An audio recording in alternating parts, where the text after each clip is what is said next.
Hello बच्चों, let's see this question. The question says two identical blocks A and B, each of mass 10 kg, are joined together with a spring of unknown stiffness, as shown in the figure. The coefficient of friction between each block and the surface is 0.1. The block B is pulled with a force of 40 Newton, and the block A accelerates with 1.2 meter per second square.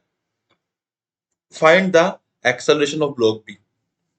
So basically यहाँ बोला जा रहा है कि the coefficient of friction between the each block and the surface is 0.1. So this is the rough surface. Okay.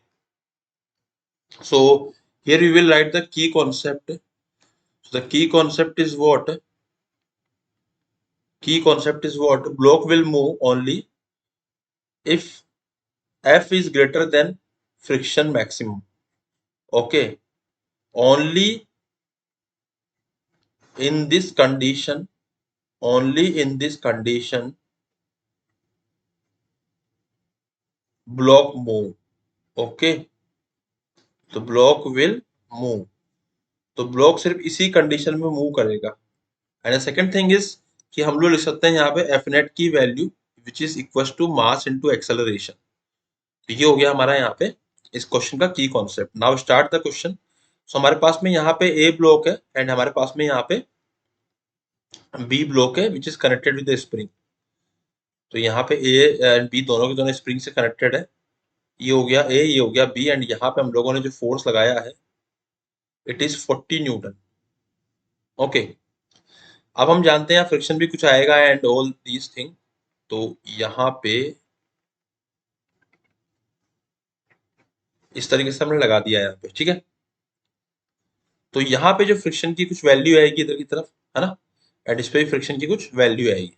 Now what is saying in the question, the coefficient of friction between the each block is this. तो friction की जो maximum value आएगी वो हम निकाल लेते हैं यहाँ से. तो फ्रिक्शन की मैक्सिमम वैल्यू आएगी म्यू इनटू नॉर्मल, एंड इसकी जो वैल्यू होती है वो हो जाएगी 0.1 मल्टीप्लाई बाई, हर ब्लॉक जो है वो 10 kg का है तो इसका नॉर्मल हो जाएगा 100 न्यूटन. ओके. सोल्व करने में फ्रिक्शन मैक्सिमम आ गया हमारा 10 न्यूटन. तो the block B is pulled with a force of 40 newton. तो अगर बी को हमने 40 न्यूटन से पुल किया है तो जो एक्सेलरेशन ऑफ बी आएगा, अगर मैं बी की बात करता हूँ बी वाले की, तो इसका अगर मैं एफबीडी ड्रॉ करूंगा तो एफ माइनस फ्रिक्शन माइनस, अभी यहाँ पे क्या होगा, the block A accelerates with 1.2 meter पर second square. The acceleration of block B is what. तो अब यहाँ पे हो क्या रहा है, अगर मैं ए की बात करता हूँ, पहले मैं ए की बात करता हूँ ताकि हमको क्लैरिटी मिले.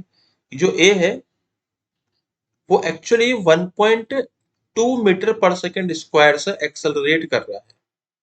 ठीक है. तो इसका मतलब यहाँ पे जो फोर्स लग सकता है वो सिर्फ स्प्रिंग फोर्स लग सकता है विच इज के एक्स. अब के एक्स की वैल्यू क्या है हमको नहीं पता, तो हमने ऐसा मान लिया है. एंड फ्रिक्शन जो लगेगा वो 10 न्यूटन लग जाएगा. तो वी कैन राइट दैट की जो के एक्स की वैल्यू आएगी माइनस फ्रिक्शन जो आएगा, this will be equal to mass of A multiply by acceleration of A. तो what is the value of K x, it is K x minus friction की जो वैल्यू आएगी 10 आएगी, and this will be equals to mass which is mass is 10 multiplied by acceleration is 1.2.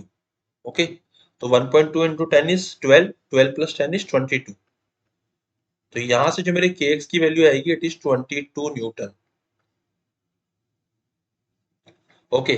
अब हम बात करते हैं यहाँ पे इधर हो जाएगा हमारा, क्योंकि kx तो इधर भी लगेगा फोर्स. अब kx यहाँ भी लग रहा है एंड यहाँ पे भी लग रहा है. ओके. सो दोनों तरफ लगेगा. This will be equal to mass into acceleration. अब हमको b का एक्सेलरेशन निकालना है, इसलिए मैंने b का एक्सेलरेशन लिख दिया इधर. तो f की वैल्यू आएगी 40 माइनस फ्रिक्शन की जो वैल्यू आएगी it is 10 newton multiply by kx की value is 22. This will be equal to mass is 10 multiply by acceleration of b. ठीक है. तो 40 में से अगर 10 गया 30, 30 minus 22 is 10, sorry 30 minus 22 is 8. तो this will be equal to 8. तो 8 will be equal to 10 into ab. ठीक है. तो यहां से मेरा ab की जो वैल्यू आएगी it will be equal to 0.8. तो ये मेरा 0.8 हो जाएगा ab की value. So it is matching with option number 3. So option number 3 is the final answer. I hope you understood it well. Best of luck.